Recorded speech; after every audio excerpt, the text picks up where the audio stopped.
توہین پارلیمنٹ پہ 6 ماہ قید اور 10 لاکھ روپیہ جرمانہ ہو سکتا ہے۔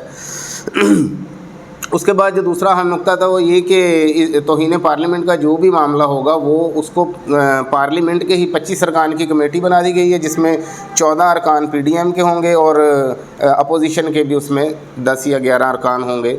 وہی اس معاملے کو سنیں گے، اس متعلق جو بھی معاملہ سامنے آئے گا اس کو وہی سنیں گے اور کسی عدالت میں اس کو نہیں لے کے جایا جائے گا۔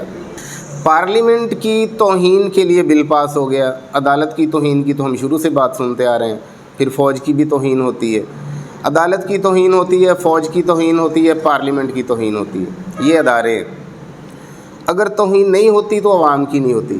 کیونکہ توہین اس کی ہوتی ہے جس کی کوئی عزت ہو۔ ان لوگوں نے آپ کی کوئی عزت سمجھی نہیں ہوئی۔ اگر یہ سمجھے کہ عوام بھی باعزت ہے تو پھر آپ کی توہین کو مد نظر رکھا جائے۔ ان کی نظر میں آپ کی کوئی عزت ہے نہیں سوائے اس کے کہ آپ کیڑے مکوڑے ہیں یا ان کے غلام ہیں۔ انہوں نے آپ کو مخصوص کھانا دینا ہے کہ آپ مر نہ جائیں، مخصوص فیسلٹیز دینی ہے تاکہ آپ زندہ رہ سکیں۔ جیسے پرانے زمانے میں غلاموں سے کام لیا جاتا تھا، آج بھی وہی طریقہ کار یہاں پہ ہمارے ہاں تو رائج ہے، دنیا میں شاید اب یہ چیزیں ختم ہوتی جا رہی ہیں، بلکہ ختم ہو چکی ہیں۔ یہ چند ایک ممالک رہ گئے ہیں جن میں بدقسمتی سے کہہ لیں کہ ہم بھی شامل ہیں۔ تو نہ عدالت کی بقول قائد اعظم جو فاؤنڈر ہیں اس ملک کے، یا تو یہ مان لیں کہ ان کے نظریات غلط تھے، انہیں بنانا ہی نہیں چاہیے تھا پاکستان۔ اگر پاکستان بنا ہے، جو اس کے فاؤنڈر ہیں جو بات وہ کہہ کے گئے، میرا خیال ہے وہ بات سب سے زیادہ اہم ہے۔ وہ کیا ہے؟ وہ کہہ کے گئے کہ اداروں کی کوئی عزت نہیں ہوتی، اداروں کی ذمہ داریاں ہوتی ہیں، عزت عوام کی ہوتی ہے، بلکہ اداروں کا کام ہی یہ ہوتا ہے کہ وہ عوام کی عزت کو مینٹین رکھیں۔ یہاں پہ جو غدر مچا ہوا ہے، اس میں اگر عزت کسی کی نہیں ہے تو صرف عوام کی نہیں ہے، باقی مجسموں کی بھی عزت ہے، عمارتوں کی بھی عزت ہے، پتھروں کی عمارتوں کی عزت ہے، لیکن انسان کی عزت نہیں ہے۔ تو نبی پاک نے فرمایا تھا کہ انسان کی عزت عظمت کعبہ سے زیادہ ہے، ایک عام انسان کی عزت عظمت کعبہ سے زیادہ ہے۔ یہ نبی پاک کے الفاظ ہیں۔ تو اب آپ خود سوچیں ہم کہاں کھڑے ہیں۔ ہمیں اداروں نے ذمہ داریاں نبھانی ہوتی، وہ نہیں نبھا رہے۔ اداروں کو اپنی عزت کا بہت خیال ہے۔ اداروں کی عزت کیسے ہوتی ہے؟ عطا عمر بندیال نے کسی کے گھر میں نہ دانے بھیجے ہیں نہ پیسے بھیجے ہیں۔ ان کی عزت کیوں ہو رہی ہے؟ وہ اس لیے ہو رہی ہے کہ لوگ دیکھ رہے ہیں یہ آئین اور قانون پر عمل کرنے کی باوجود بہت زیادہ دباؤ کی کوشش کر رہے ہیں۔ ہر طرح کا دباؤ آپ نے دیکھ لیا، جیسے عدالت پہ، سپریم کورٹ پہ چڑھائی کی گئی اور تمام اداروں نے ان کو مکمل فیسیلیٹیٹ کیا۔ یہ چیزیں لوگوں نے دیکھ لی ہیں۔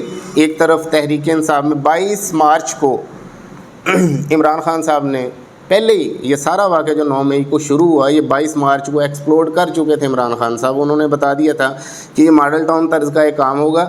آپ وہ کلپ اگر ہم چلا سکیں تو آپ دیکھیں گے اس میں کہ یہ لوگ ہماری عوام میں گنز والے، بندوقوں والے لوگ شامل کریں گے، وہ 4-5 پولیس والوں کو ماریں گے۔ یہ آپ نے سنا بھی ہوگا، ہم بھی کوشش کریں گے کلپ یہاں ایڈ کر دیں۔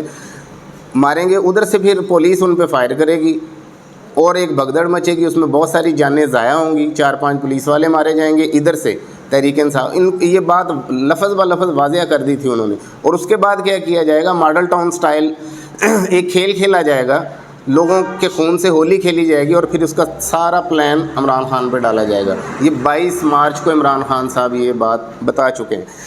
اس کھیل پہ عمل ہوتا ہے 9 مئی کو۔ اس کے بعد جو سارا تماشا اب لگا ہوا ہے، لوگ دیکھ رہے ہیں، media black out, Tehreek Insaf کی تقریباً بڑی ساری قیادت اس ٹائم اٹھا لی گئی ہے۔ جو صحافی بولنے والے ہیں ان کو بھی اٹھا لیا گیا ہے، جو اب بھی بول رہے ہیں ان کا بھی اللہ ہی حافظ ہے۔ جو اٹھا لیے گئے وہ اٹھا لیے گئے، جو بچ گئے وہ بھی اٹھا لیے جائیں گے۔ جو جس طریقے کار پہ پی ڈی ایم اس کے ہینڈلرز چل رہے ہیں، تو اس میں یہی ہے کہ پورے 24 کروڑ عوام کا کورٹ مارشل کر دیں۔ عمران خان کا یا تحریک انصاف کا جو ابھی کورٹ مارشل کے بارے میں جو کہ ایک فوجی سزائیں ہیں وہ بھی سویلین کو دی جائیں گی، اس کی طرف بھی لوگ جا رہے ہیں۔ مطلب کہ ایف آئی آر فوجی پہ نہیں ہو سکتی، فوج پہ ایف آئی آر نہیں ہو سکتی، ارشد شریف کی ایف آئی آر نہیں ہو سکتی، عمران خان کی ایف آئی آر نہیں ہو سکتی، لیکن آرمی ایکٹ ہر سویلین پر بھی لگ سکتا ہے۔ اس بارے میں بہت سے سوالات اٹھ رہے ہیں۔ جو تازہ ترین صورتحال تھی وہ ہم نے آپ کو بتا دی۔ امید رکھتے ہیں کہ انشاءاللہ عدالتیں اپنے احکامات پر عمل کروائیں گی، کیونکہ چیف جسٹس عطا عمر بندیال صاحب نے جو کچھ ٹائم دیا ہے ان کو، اس کا مقصد صرف یہ ہے کہ فیصلہ ہو چکا جو ہونا تھا وہ ہو چکا، جس کو اب چینج نہیں کیا جا سکتا. کسی بھی طریقے آئین اور قانون کے مخالف جانے کے لیے تیار نہیں ہیں. وہ اپنا فیصلہ سنائیں گے. تھوڑا سا انہوں نے جو ڈیلے دیا ہے وہ ایک دفعہ پھر ان کو بات چیت کرنے کا موقع دیا انہوں نے، جو کہ ہوگا نہیں جس طرح پہلے نہیں ہوا، کیونکہ لاتوں کے بھوت باتوں سے نہیں مانتے. بہرحال اچھا یہ ہوگا کہ یہ عوام کی پلس کو سمجھیں اور آپسی اختلافات ختم کر کے آئین اور قانون کو امپلیمنٹ کریں، پھر ہی یہ ملک کسی بڑی تباہی سے بچ سکتا ہے، ورنہ پھر اللہ ہی حافظ ہے. آج تک کے لیے اتنا ہی. مجھے اجازت دیجیے. آپ کا بھائی ناصر جان ناصر، پاکستان زندہ باد.